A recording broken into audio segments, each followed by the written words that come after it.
Boa noite para você também que está no vídeo. Que Deus abençoe a sua vida rica e abundantemente. Mas nós vamos estar na palavra de Deus, está na epístola do apóstolo Paulo aos Efésios. Obrigado, irmão. No capítulo 1, nós vamos ler do verso 15 ao verso 23. Amém? Título até da Sociedade Bíblica, Oração de Paulo. E aqui nós vamos aprender o conhecimento que todo cristão deve ter. Amém? Efésios capítulo 1, versículo 15 ao versículo 23. Todos encontraram? Amém, igreja? Amém. Diz assim o texto: Por isso também eu tendo ouvido a respeito da fé de vocês, tenho no Senhor Jesus e do amor para com todos os santos, não cesso de dar graças por vocês, mencionando-os nas minhas orações.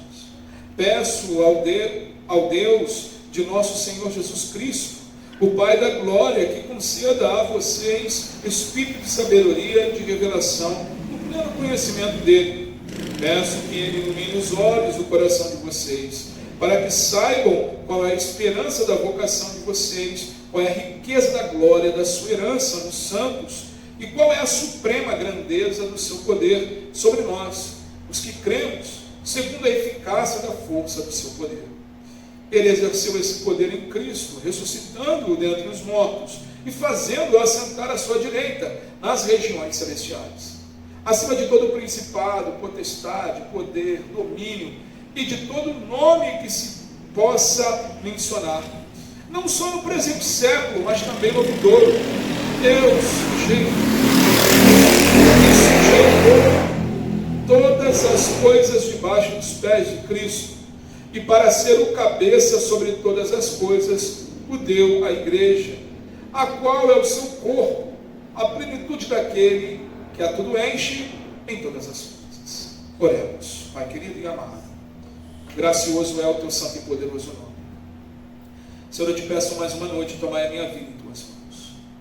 Tomai o meu intelecto, os meus sentimentos e tudo que venha a ser proferido aqui nesta noite venha do teu coração, Senhor, para os nossos corações.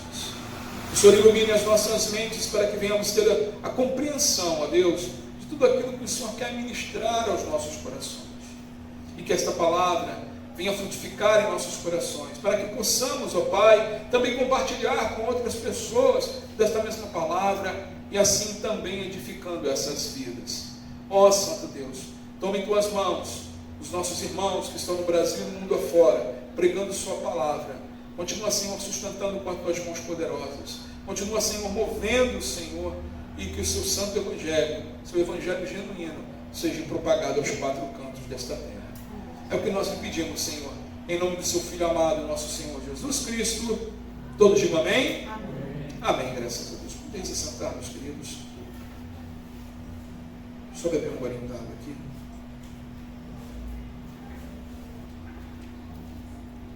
Amados, todo o conhecimento que nós cristãos devemos ter. É inegável a necessidade de, no progresso de conhecimento para o aperfeiçoamento, por exemplo, na entrada no mercado de trabalho, né? As pessoas, nós temos que nos aperfeiçoar, nos aprimorar, né? Para disputar certas vagas. Quando fazemos isso, temos, né, uma certa vantagem quanto aquele que não se preparou. Amém, igreja?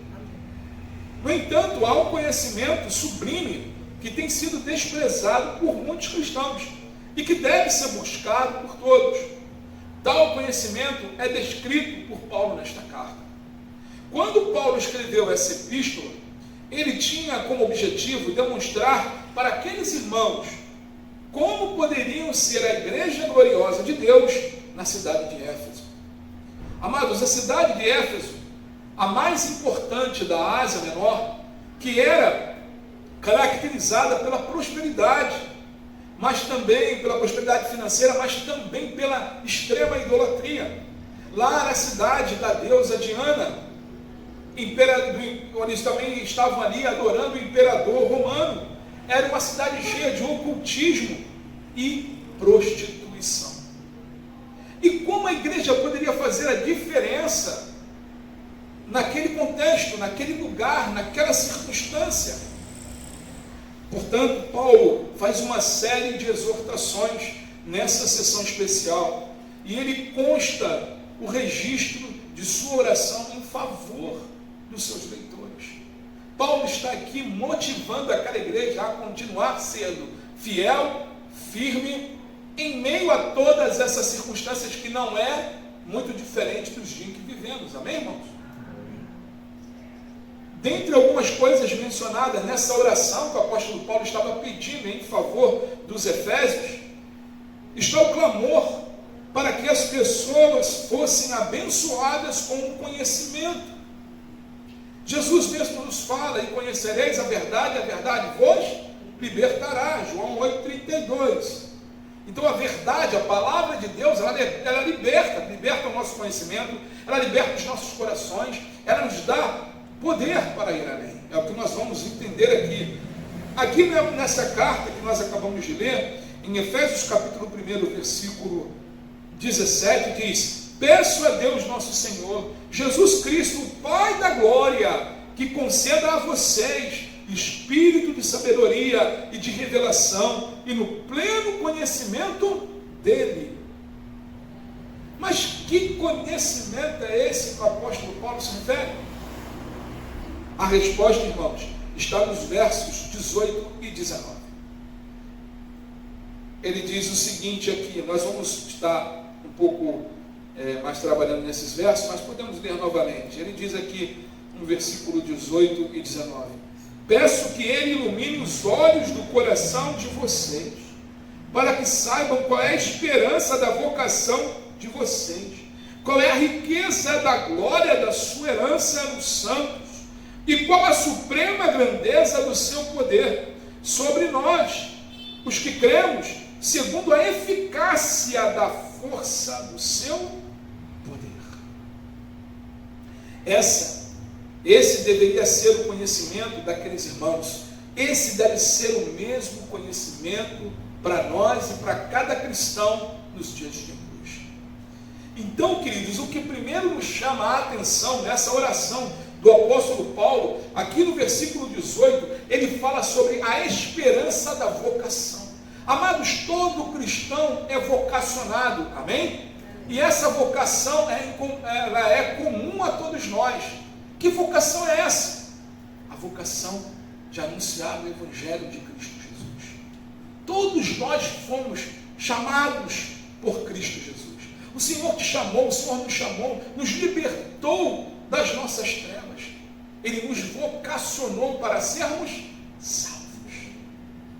Salvos. A esperança da nossa vocação. Ele diz aqui no versículo 18: peço que ele ilumine os olhos do coração de vocês. Quem pode iluminar os olhos do nosso coração, irmãos? É o Espírito Santo. É o único que pode iluminar os olhos do nosso coração. Lembra que em outra carta o apóstolo Paulo diz que nós estávamos mortos nos nossos delitos e nos nossos pecados. O apóstolo Paulo também diz, a carta que é aos Efésios, no capítulo 2, versículo 8 e 9, que pela graça vós sois salvos, isso não vem de vós, é dom de Deus, para que nenhum de nós viéssemos a nos gloriar. Então, Paulo estava aqui orando e pedindo que o Senhor iluminasse o coração de cada irmão. Aí ele continua aqui dizendo, para que saibam por que ele queria que o coração dos Efésios fosse iluminado, para que saibam qual é a esperança da vocação de vocês. Amados, iluminados os olhos do vosso coração para saber de qual é a vocação da sua esperança. Por esperança da sua vocação, Paulo quis dizer nas firmes promessas que Deus faz para aqueles a quem Ele chama. O Senhor chamou essa igreja de Éfeso e o Senhor não desistiu dela. O Senhor estava ali mesmo dentro de todas essas circunstâncias que eu descrevi para os irmãos, que os nossos irmãos em Éfeso estavam vivendo, o Senhor estava falando que Ele estava com eles, e o Senhor os vocacionou nessa esperança. O Senhor te vocacionou nessa esperança, meus irmãos. O Senhor não desiste de nós. Nós acabamos de ler aqui no Salmo 123, no início do culto, ali o salmista clamando ao Senhor, pedindo a Deus o quê? Compaixão. Ele não estava mais suportando a zombaria, o desprezo, e ele clamou a Deus compaixão, porque ele sabia que ele tinha essa vocação da esperança, ele sabia que o Espírito de Deus habitava nele, e que Deus podia mudar toda e qualquer situação. Não deixe nunca que a vocação, essa vocação, esse chamado de Deus sobre a tua vida, venha se apagar diante das circunstâncias adversas. Era isso que Paulo estava aqui orando por essa igreja. Deus chama a cada um de nós para quê? Enfatizando mais uma vez, lá em Colossenses capítulo 1, versículo 12, o apóstolo Paulo também escreve a outra igreja, dizendo o seguinte, a igreja de Colossos, e ele fala o seguinte: dando graça ao Pai, que os capacitou para participar da herança dos santos na luz. Queridos, Paulo fala da herança dos santos da luz. Deus nos chamou, irmãos, nos vocacionou para a sua salvação, para andarmos na luz. Outrora, irmãos, andávamos em trevas. Outrora nossa mente era obscurecida. Outrora os nossos pensamentos eram errados. Amém? Nós pensamos diferente do que pensávamos outrora, antes de Cristo. Deveríamos pensar, amém? Nós pensamos diferente. É uma nova vida, é como o Senhor fala, é um novo nascimento. Não podemos andar e vivenciar da forma que andávamos outrora. Claro que as pessoas têm as suas fraquezas, têm as suas debilidades, como até falamos hoje de manhã, né? Muito bem aqui o Felipe trouxe. Mas isso é um caminhar, é um ajudar de um ao outro, é o papel da igreja, vamos lá, é um animando o outro, é a igreja falando, olha, sendo, né, comparando uma muleta, e vamos juntos, irmãos, nós estamos na mesma luta, nós vamos vencer, porque Cristo venceu por nós. Essa é a vocação da esperança, é não deixar, é não desanimar mesmo diante das circunstâncias contrárias da vida, mesmo diante dos embates de Satanás, é não desanimar. Até no estudo hoje mesmo falou também, né? Para que nós devemos ajudar uns aos outros, para que Satanás não tome vantagem sobre vós. Qual é a vantagem que Satanás pode tomar sobre vós? É desanimar o irmão ficar, né, longe da comunhão dos santos, é o irmão ir se perdendo no mundo. Mas a mesma palavra diz que a porta do inferno não pode prevalecer sobre a igreja de Cristo. Nós fomos vocacionados, você foi vocacionado, irmãos, para a herança dos santos na luz. Isso quer dizer que o crente foi chamado para ser santo e também desfrutar da santidade de Deus. Olha que maravilha o Senhor fez por nós, o que o Senhor Jesus conquistou por nós naquela cruz. Nós também fomos chamados para amar e também ser amado por Deus, para desfrutar ao mesmo tempo e vislumbrar a glória de Deus. Quando nós ajudamos uns aos outros, irmãos, entra o segundo mandamento, que diz: amará o teu próximo como a ti mesmo. Nós somos chamados para essa vocação dos santos da luz, para a esperança. Nós somos chamados, irmãos, para usufruir da paz e da liberdade, da alegria no Senhor. Quando nós cantamos aqui na igreja, né, há pouco, eu sou livre, o sangue de Cristo, irmãos, nos libertou de todo o jugo do pecado, de toda a maldição. O sangue de Cristo rompeu isso, acabou. Em Cristo Jesus nós somos livres, nós somos livres. Não existe essa balela aí de maldição hereditária. Quem está em Cristo Jesus é livre, é livre. Paulo também ele fala, não precisa abrir lá, na Epístola aos Colossenses, capítulo 1, versos 22 e 28, Paulo fala sobre a apresentação da noiva de Cristo à sua igreja. Ou seja, a igreja, tal como a noiva, está destinada a encontrar-se com o noivo. Portanto, todo crente deve saber que foi chamado para desfrutar intensamente de Deus. Cristo falou sobre isso quando ele disse: eu vim para que todos tenham vida e vida em abundância. Muitos pegam esse verso aqui e usam de forma errada. Acham que abundância é abundância material, né? Essas loucuras. Não, Jesus está falando de algo muito superior a isso. Porque o mesmo Cristo falou que não devemos ajuntar tesouros na terra. Não é isso que ele falou? Porque a traça e a ferrugem o quê? Corrói. Isso tudo é passageiro. Mas nós devemos ajuntar tesouros aonde, irmãos? Nos céus. E como é que a gente ajunta tesouros nos céus? Fazendo a vontade de Deus, nos submetendo à vontade de Deus, orando, jejuando, buscando ao Senhor em sua palavra, orando pelas pessoas que precisam, orando por aqui, pelo nosso bairro, pelo nosso estado, pelo nosso país, pelo mundo que carece de bastante oração. Amados, sua esperança, deve estar ancorada nas promessas de Deus que são infalíveis. Então, amados, em todo momento, lembre-se, primeiro, você foi vocacionado, você foi chamado por Deus. Segundo, para o que você foi chamado? Para a herança dos filhos na luz. Que luz é essa, pastor? É Cristo. Amém? É Cristo.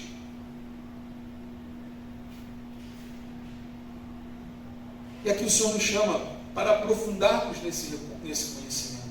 E ele diz aqui, riqueza, para que nós devemos conhecer a riqueza da glória da herança dos santos. Nós temos uma herança, irmãos. Amém? Olha, continuando aqui no versículo 18, ele diz aqui: peço que ele ilumine os olhos do coração de vocês, para que saibam qual é a esperança da vocação de vocês. Aí ele continua: qual é a riqueza da glória da sua herança nos santos? Qual a riqueza da glória da sua herança nos santos? Paulo está se referindo especialmente às bênçãos que serão concedidas quando Cristo voltar. Alguém tem dúvida aqui que Jesus vai voltar? Eu que não. Os sinais estão aí à porta. O nosso Senhor está voltando. Note, irmãos, que essas bênçãos são chamadas de herança. Você faz alguma coisa para receber a herança? Não, né? É dado, é gratuito, é por amor, não é assim?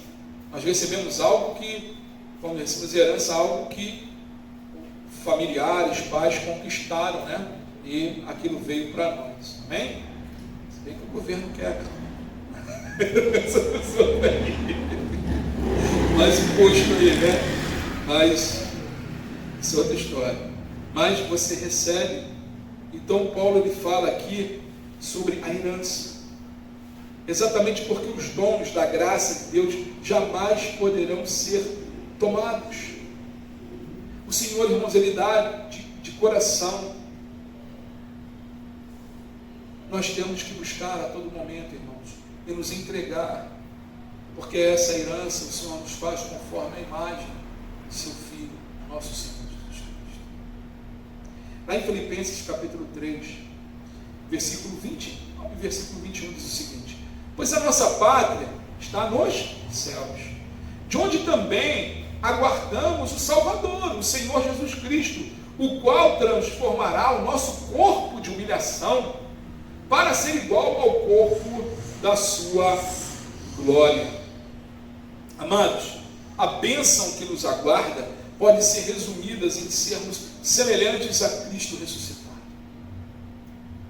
nossos corpos serão transformados, nossos corpos não mais envelhecerão, não precisarão mais aí usar botox, não precisarão mais fazer plástica, não precisarão mais pintar cabelo ou fazer implante. Eu não tenho implante não, mas já acredito que tem, fazer implante.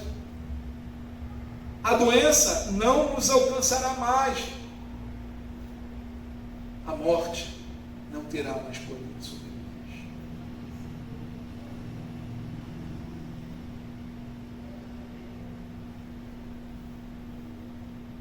nós. Nossos corpos ressurretos não pecarão mais. Além disso, assim como Cristo, estaremos para sempre com Deus, numa comunhão até então que não era possível. Paulo diz: hoje vejo como por um espelho, como reflexo, mas um dia o verei o quê? Face a face. Face a face. E quando estivermos lá, irmãos, nada de ruim mais acontece conosco, porque nós estamos debaixo, nada de ruim que eu falo, irmão? Nós estamos suscetíveis nesse mundo a doenças, não é? A doenças. Então Deus nos guarda, Deus nos livra. Amém, igreja? Amém. Mas estamos suscetíveis a essas coisas. Lá em Apocalipse capítulo 21, versículo 12, diz o seguinte: tinha uma muralha grande e alta, com 12 portões, e junto aos portões 12 anjos. Sobre os portões estavam escritos nomes, a saber, os nomes das 12 tribos dos filhos de Israel. O diabo, qualquer força hostil contra Deus, não mais nos atingirá, porque a Nova Jerusalém terá um muro intransponível. Intransponível. Essa é a glória que nos espera. Essa é a nossa herança. Maior e mais durável do que qualquer fortuna neste mundo. Nós precisamos saber disso, irmãos. Porque nos matar para ter tudo nessa terra, isso que nos aguarda é infinitamente maior. Infinitamente maior. Por isso que Jesus fala a todo momento: não andeis ansiosos com o que há de comer, com o que há de beber. Veja os passarinhos. Eles não sabem quando sai dali do seu ninho, vai achar a minhoquinha lá onde eles vão bicar. Mas Deus, na sua graça, na sua misericórdia, vai prover o alimento para o passarinho. Vê os rios do campo, tão belos. Nem Salomão, em toda a sua riqueza e glória, se vestiu como um deles. Mas logo o murcho é jogado na fornalha, é jogado fora. Com mais importantes suas vozes e suas imagens e semelhanças de Deus. Ou seja, o Senhor fala para nós descansarmos, que o Senhor nos vocacionou, nos salvou. Quando nós entendemos a herança da glória de Deus que está sobre as nossas vidas, sobre aqueles que estão buscando o Senhor, o Senhor nos ensina a descansar. Eu sei que a ansiedade é um mal do nosso século, que nós lutamos com ela. Todos nós temos esse problema. Mas o Senhor nos ensina a descansar. Saber que somos chamados para Ele. Somos chamados por Ele. E que Ele vem nos buscar. Amém, igreja? Ele vem nos buscar. Jesus vem buscar a sua igreja. Assim como um noivo chega no momento certo para levar a noiva, na época do casamento, os casamentos em Israel, na época de Jesus, o noivo ia lá, buscava a noiva, eles vinham dançando, pelas ruas ali do bairro onde eles moravam, e os convidados iam junto, cantando, As festas às vezes duravam 3, 4, às vezes uma semana, dependendo da condição de cada família. E é dessa forma que Jesus está falando. Ele vem nos buscar. A igreja é a noiva de Cristo. E nós temos que, nesse período, ter conhecimento do Senhor, buscar conhecimento do Senhor, nos ataviar, nos aprontar para esse encontro com Ele nos ares. E, finalmente, no verso 19, Paulo fala de outro objeto de conhecimento necessário a nós cristãos: a suprema grandeza do poder. Efésios capítulo 1, versículo 19. Olha o que diz aqui. Qual é a riqueza, qual é a suprema grandeza do seu poder sobre nós, os que cremos, segundo a eficácia da força do seu poder.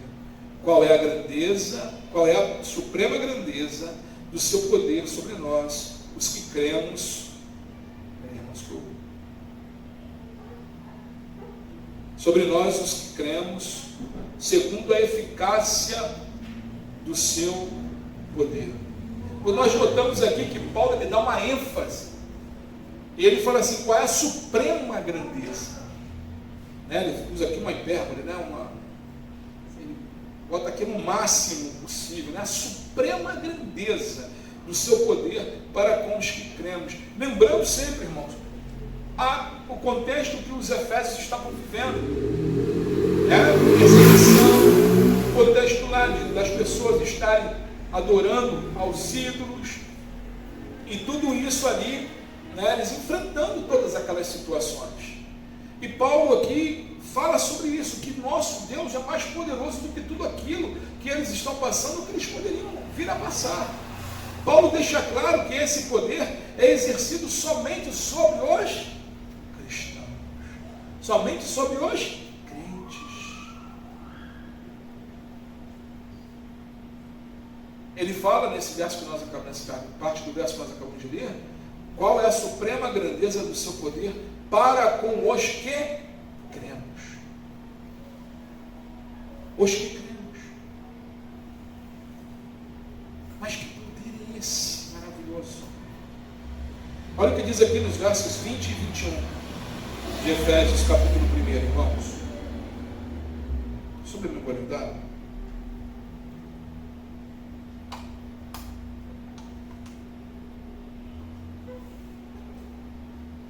Efésios 20 e 21.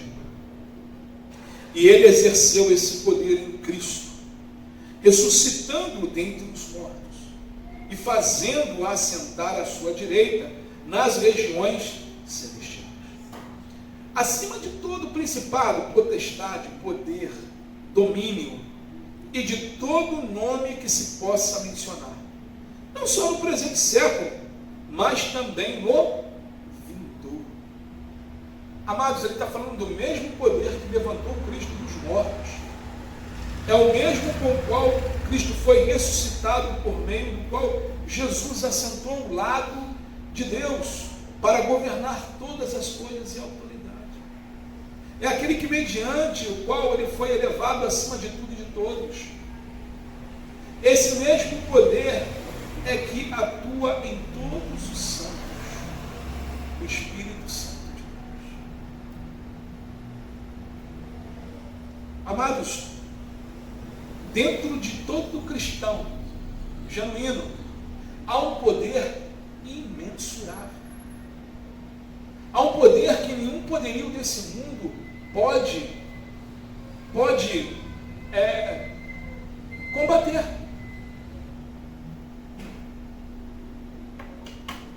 A gente tem vários exemplos na Bíblia. Davi contra Golias, amém? Davi vencendo o leão e o urso. O que poder era esse que tinha em Davi? A experiência de Deus que estava com ele. Sansão, com uma queixada de jumento, lá matou mais de 1000 filisteus. Dentro de uma cidade, ele arranca um portão de bronze, e se eu não me engano, tinha em torno de 6 toneladas, e anda por 60 quilômetros com esse portão de bronze, levando esse portão de bronze. Que poder é esse para um homem? É natural? Não. Esse poder aqui, o Espírito Santo concede. O profeta Elias, diante de 450 profetas de Baal, clama a Deus, o fogo cai do céu e consome, e ele encheu o local do holocausto de água, enquanto os 450 profetas de Baal estavam clamando lá e nada. Elias ainda zomba, né? Grita mais alto aí, vai ver que ele está dormindo. E Elias só levanta os olhos para os céus, fala ao Senhor: o Senhor manda fogo do céu. Que poder é esse que um homem chega diante de um mar, com o seu povo, 2 milhões de pessoas murmurando na cabeça dele, e ele levanta um cajado, um pedaço de madeira, e o mar abre, e eles passam com pés secos. É esse poder, irmãos, que habita dentro de cada crente. É o poder que leva um crente a orar por outra pessoa e essa pessoa se entregar e haver uma mudança de vida. É esse poder que habita em cada um de nós, irmãos, que tem o poder de mudar as circunstâncias da vida de famílias e até mesmo ressuscitar mortos. Assim Deus querendo, amém, irmão? Vai sair daqui também, né? Mas estou falando que eu sou super crente, né? Aí tu já vai achar tua criptonita. O orgulho é a criptonita. Entendeu, irmãos? Então, é Ele quem faz. Ele é o Todo-Poderoso. Nós somos canais através do Espírito Santo de Deus. Deus usa, nós somos canais. Notem que todos esses exemplos que eu dei foram de homens e mulheres também frágeis. Amém? Davi, um garoto. Não é? Elias veio de um lugar que ninguém conhecia direito, de Tesma, um lugar bem insignificante. Veio de uma província daquela época grande, veio de um lugar bem liso, tesbita. Eliseu estava lá trabalhando, né? Juntando lá, né? Teve que largar tudo. Ficou bravo lá com os meninos, mudou o urso dos meninos. Amados, pastor, por que Deus fez isso? Não sei, mas eu creio que é que Deus mostrando e ensinando que tivesse respeito, né, com a palavra dele ou com o representante dele. Ensinando naquela época. Né? Então, amados, o poder que habita dentro de nós é infinitamente maior do que qualquer outro poder que possa ter nesse mundo. É o poder que sujeita. Vê aqui que ele fala, que Paulo fala aqui para a igreja de Éfeso, dizendo que em Cristo, tá, irmãos? Satanás está debaixo dos pés de Cristo, ou seja, ele está dominado. Ele é o cabeça, cujo qual nós somos o corpo. Quem dá ordem para o corpo, irmãos, é a cabeça. Então, Deus ele faz principados e potestades se sujeitar a sua igreja. Por isso que ele diz que as portas do inferno não prevalecem contra a igreja do Senhor. Lá em Colossenses capítulo 1, versículo 13 diz: Ele nos libertou do poder das trevas, Ele nos transportou para o reino do seu Filho amado. Antes vivíamos nas trevas, nós fomos transportados para o reino do amor de Deus. Amados, esse poder se manifesta durante toda a nossa vida. Pedro diz que somos guardados pelo poder de Deus. Nada pode tocar em nós sem que Deus assim o permita. Lembra de Jó? Nada podia tocar Jó. Foi quando Deus ali, né, o inimigo chegou diante do Senhor. Por onde tu andas? De passear pela terra. Aí quem chama a atenção de Jó, né? Viste lá, quem chama a atenção de Satanás para viste lá meu servo Jó. Olha quem elogia Jó é Deus. Servo bom, fiel. Aí o diabo fala, né? Você está dando tudo para ele. Deixa que eu vá lá e vai ver se ele não vai te amaldiçoar. Ele vai te negar. Deixa então vai lá, toca tudo mesmo na vida dele. Aconteceu aquela manhã toda. Mas porque Deus tinha um propósito na vida de Jó. Mas Deus não deixou Satanás tocar na vida dele. Amém? E com aquilo tudo que Jó passou, quando nós vemos lá no final do livro de Jó, você vai ver Jó falar: antes, Senhor, eu te ouvia, te conhecia somente de ouvir falar do que os outros diziam. Mas agora, Senhor, eu te conheço de contigo. É diferente, irmãos. Outrora, antes, nós conhecemos a Cristo mesmo, nós conhecíamos a Cristo de ouvir falar, não era assim? Era alguém que falava de Jesus. Vinha a Semana Santa, antigamente, né? Televisão, tu via lá. Hoje em dia é raro até tu ver. Você via lá. E aí você pensava, né? Eu não entendia direito aquilo. Mas depois que Cristo tocou o teu coração, depois que Ele te transportou das trevas para a luz, tudo aquilo começou a fazer sentido. as coisas fizeram, né? Como tem aquele meme, né? Abriu a mente. E aí você entendeu. E aí nesse momento o Espírito Santo te transportou das trevas para o reino de Cristo. Para o reino de Cristo. 1 Pedro capítulo 1, versículo 5 diz assim: que são guardados pelo poder de Deus mediante a fé, para a salvação preparada a ser revelada no último tempo. Nós somos guardados, irmãos. Nessa caminhada e nessa jornada, neste mundo, nós somos guardados pelo poder de Deus, por esse poder que ressuscitou Cristo Jesus. Esse poder se manifesta na nossa glorificação, quando por meio de seu poder, Deus transformará nosso corpo de humilhação para ser igual ao corpo glorioso de Cristo.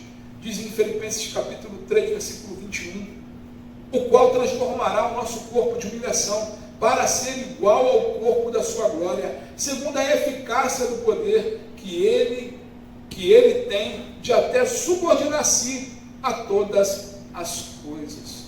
É por isso, irmãos, que a igreja é gloriosa, porque ela não é apenas um ajuntamento religioso, mas sim um recipiente pelo qual Deus manifesta o seu. Hoje de manhã eu falei com os irmãos aqui, né, a gente falando, né, comentando, e tem pessoas que às vezes chegam para você e falam assim, a pessoa está sumida da igreja, né, está longe da comunhão dos santos, aí você chega uma pessoa e pergunta, irmão, está tudo bem? O irmão, aconteceu alguma coisa? Aí quando vê essa resposta aqui, irmão, estou bem com Deus, né? Está tudo bem, minha vida está bem com Deus. Pode acender a bandeira vermelha, que você sabe que dentro daquela resposta, aquela pessoa está a léguas de distância de Deus. Porque é impossível, irmãos, você está bem com Deus longe da igreja. É impossível, irmãos, você está bem com Deus longe da noiva, longe de participar da comunhão dos santos, longe de estar na mesa do Senhor, longe de estar cumprindo os sacramentos do Senhor. É impossível isso. Não pode estar. É mais bonito e honroso. E aí sim você vê que a pessoa quer um arrependimento, quando a pessoa fala assim, olha, estou fraco, estou meio desanimado, precisando de ajuda, olha por mim. Olha, é um coração propício para a ação do Espírito Santo. É um coração propício para um avivamento. É um coração propício para uma restauração.